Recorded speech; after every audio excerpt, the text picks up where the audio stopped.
હાલો, good morning, જય શ્રી કૃષ્ણ. તો કેમ છો આપ સૌ? તો અત્યારે વાગી ગયા છે 10:30 થયા છે અને હવે બ્લોગ ચાલુ કરું છું કારણ કે પાર્ટને એવું કરવાનું હતું તો કરી લીધા છે મેં. અને હવે બસ રસોઈની ને એવી તૈયારી કરું છું. તો રસોઈમાં આજે શું બનાવ્યું છે અને શું બનવાનું છે એ હું પછી તમને દેખાડી દઈશ.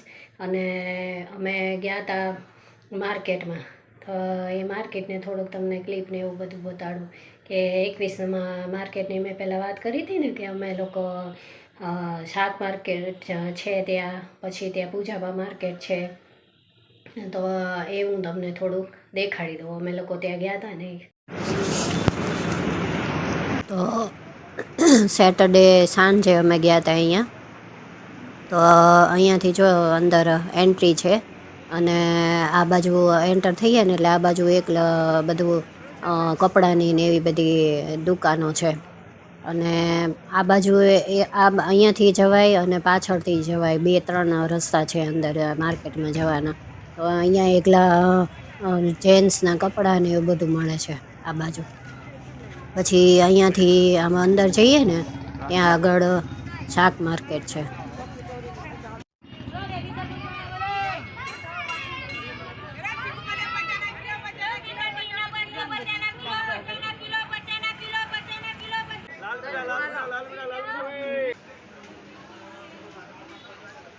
પછી આ અંદર શાક માર્કેટ, જે મેઇન માર્કેટ હોય ને અંદર, એ છે આ.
જો આવી રીતે અંદર છે આખી માર્કેટ બહુ મોટી છે. અને અહીંયા જો સામેની બાજુ છે ને સૂકું લસણ, પછી આપણે પાપડ તળવાના, પછી સિંગ ને દાળિયા ને એવું બધું હોય ને, જે નાસ્તો, મમરા ને એવું બધું મળે છે.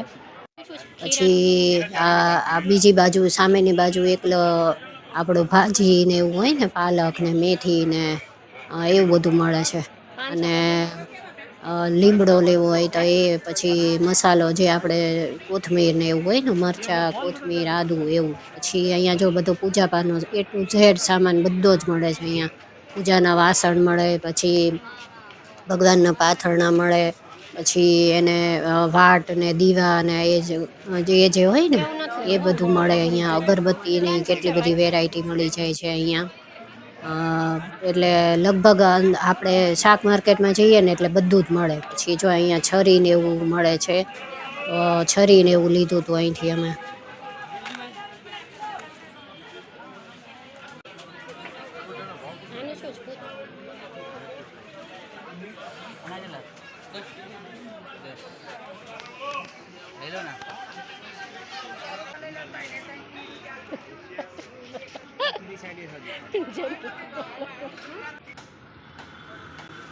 તો પછી અમે બહાર આવી ગયા હતા અને ગરમી બહુ જ હતી ને, પછી અમે અહીંયા બહાર લીંબુ સોડા અને લીંબુ શરબત પીધું હતું.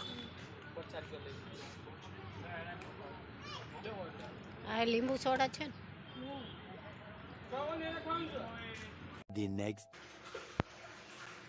તો પાછું મંડેના બ્લોગમાં આવી જાઉં છું. તો જમવામાં આજે બન્યું હતું દૂધી ચણાનું શાક અને ભાત અને રોટલીનો લોટ અહીંયા બાંધી દીધો છે મેં.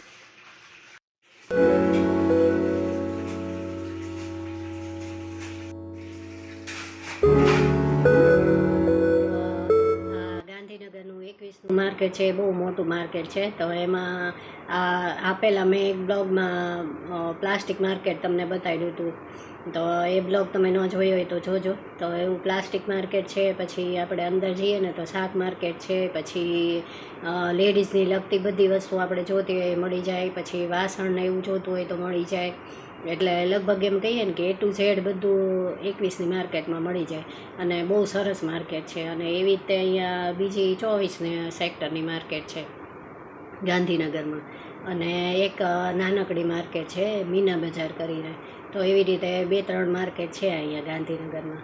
તો બસ અમે તો શનિ રવિ હોય ને ત્યારે ત્યાં જઈએ એટલે શાકભાજીને એવું લાવવાનું હોય. બાકી તો જ્યારે કોઈક તહેવાર કે એવું હોય કે બીજું કંઈક હોય ત્યારે ડ્રેસ કે એવું જોવું હોય ને તો ડ્રેસ પણ ત્યાં સરસ મળે છે, રેડીમેડ મળે. પછી મટીરિયલ જોતો હોય તો એવા મળે.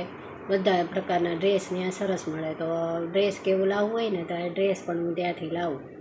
એટલે બાકી તો બસ પછી અમે માર્કેટથી આવી અને પછી શાંતિથી અમે ઘરે ટીવી જોયું ને એવું કર્યું હતું. તો અત્યારે હું કઈ બુક વાંચું છું તમને બતાડી દઉં. તો અત્યારે આ બુક હું વાંચું છું, મેવાડ એવમ મરાઠાઓ કી સહસ્ત્ર વર્ષો કી શૌર્ય ગાથા. તો હમણાં બધા બહુ મૂવી આવે છે ને શિવાજી ઉપર ને એવું. પહેલાં છાવા આવ્યું હતું શિવાજીના પુત્ર ઉપર. એટલે મને એમ થયું કે આવી વાંચીએ તો ખબર પડે આપણને કે સાચું શું હતું એમ. એટલે હમણાં આ મગાવી છે. તો સરસ છે. હજી હમણાં જ શરૂ કરી એટલે હવે આગળ વાંચું પછી ખબર પડે કેવી છે એમ. તો શરૂઆત તો સારી છે. તમને મારો આજનો બ્લોગ કેવો લાગ્યો મને જરૂરથી કહેજો. જો પસંદ આવે તો એને એક લાઇક આપી દેજો અને મારી ચેનલને સબસ્ક્રાઈબ કરજો.